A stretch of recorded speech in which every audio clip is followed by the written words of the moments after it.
All right, today we're going to crack a code. And this isn't just any code, it unlocks a massive part of the Latin language. Forget about dusty old textbooks. Nope. Our secret keys are hungry apes, a couple of eggs, and yeah, even a little help from Super Mario himself. We're about to make Latin verbs make sense, once and for all. So you're probably thinking, what in the world connects a hungry ape to our favorite plumber? I know, it sounds like the beginning of a really weird joke.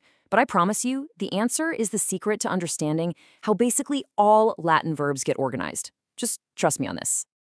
And here it is, this totally bizarre little sentence. Apes eat eggs intensely. This is our master key.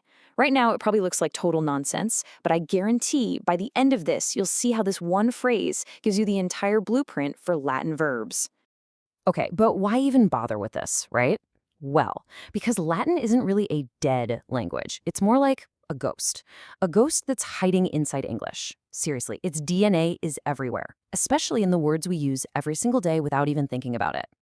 The fancy word for this is a derivative, and all that means is it's an English word that grew out of a Latin root word. And the crazy part is, because of this, you already know way more Latin than you think you do. Just look at this. Once you see the connection, you can't unsee it. A factory is just a place where you facere things, where you make things. A mission? That's a job you were mittere, or sent, to do. And an invention is something you invenir, something you come upon or find. See? Your brain is already making the connections. All right, it is time for the big reveal. Let's get back to our weird little phrase about the apes and their eggs, and I'm going to show you how it organizes pretty much every single verb you're ever going to see. This is the really cool part. So here's how the trick works. It all comes down to the first vowel sound in each word. Apes has that long A sound for verbs in the first family ending in are. Eat gives us that long E sound for the second family. Eggs, with its short I sound, is for the third, and intensely starts with that E sound for the fourth family. Apes eat eggs intensely. A, E, E, I. That's the whole code. And that's pretty much it. That's the system. Every single verb you find is going to slot into one of these four families, these four conjugations. Once you know the family, you know the rules. Our silly little phrase is basically the sorting hat for Latin verbs. So let's put this into action. We'll start with the first, and honestly, the most common family, our apes group. And we're going to use one of the most classic Latin verbs out there, the verb to love. Check out this beautiful chart. This shows the verb amo, amare, to love. It's a first family verb. You can tell right away from that ade ending, it's our apes verb. Now, to keep things simple, we're only going to look at that first column for now, the present tense. You know, what's happening right this second. Okay, before we conjugate, we need to know who is doing the action. So let's have some fun with it. I and you, that's easy. For he, she, or it, let's picture Mario, Princess Peach, or Yoshi. For we, that's us right here. You all can be, well, all of you watching. And for they, let's make them the Koopas. Now these are the magic letters. These are the endings.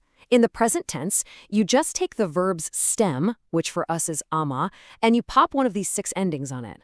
Let's say them out loud. It really helps. It's O, S, T, mus, tis, and T. Let's do that one more time. O, S, T, mus, tis, and T. These little endings tell you everything. So let's say we want to say, he loves. Okay, we look at our list. He is the third one down, right? So we grab the third ending, which is just a T. You take the stem ama and you add the T. Mario amat Peach. He loves Peach. See? It's like building with Legos. What if we want to say they love? Well, they, the Koopas, are at the very bottom of our list. So we need the very last ending, NT. The Koopa amant pasta. They love pasta. Once you see the pattern, you can just start building sentences. It's awesome. All right, time out. Quick break for a truly terrible but hopefully memorable dad joke. You ready? What do you call a loving Roman? An amater. Get it from amare? Yeah, okay, don't worry, we're moving on. So now you have the secret code. You've seen how it works, so guess what? It's your turn. It's time for you to put this into practice and start conquering some verbs on your own. So here we have a brand new list of words. A little while ago, this might have looked kind of scary, right? But now I want you to see it as a list of 10 little puzzles that you already have the key for. Every single one of these verbs belongs to one of our four families. Let's do the first one together. Look at number 1, mitso, mittere. You see that iyere ending, that short E sound? Now think back to our code. Which word had that sound? Apes, eat, eggs. That's the one.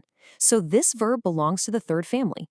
You just did it. You cracked the code. It's that easy. You know, the big takeaway here is this. Something that looks incredibly complicated and intimidating on the outside, like a language, is usually built on a really simple, even elegant pattern. And finding that pattern is the key to unlocking the whole thing. And that brings us to one last question for you to think about. We just used a goofy little sentence to find a hidden pattern in an ancient language.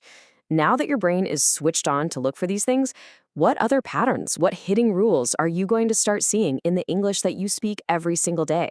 We'll find out.